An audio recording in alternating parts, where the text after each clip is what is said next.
ជំរាបសួរបងញញខ្ញុំបង្ហាញពីហាងកីឡា e-sport ឥឡូវនេះខ្ញុំបង្ហាញស្តុកពីផ្ទះទី1បន្តមកទៀតខ្ញុំនាំបងមកផ្ទះទី2កន្លែងនេះគឺជាកន្លែងកាត់លុយកន្លែងនេះ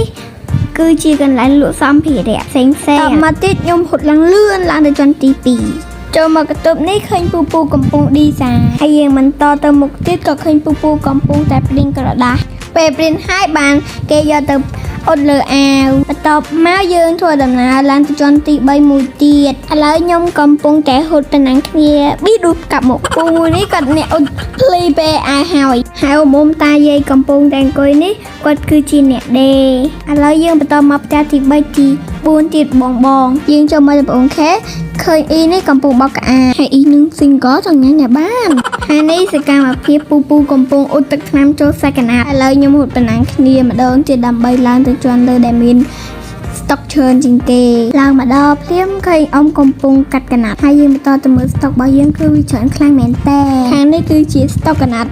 ដើម្បីទុកឲ្យយើងធ្វើអាវកាប់ឥឡូវយើងទៅមើលស្តុកយើងបន្តតិចវាតាវាច្រើនខ្លាំងមែនតើបងខ្ញុំនិយាយអស់ហេពួកអីវាច្រើនពេកឥឡូវខ្ញុំដើរឈរដើរឡើងចង់វែងគ្នាបង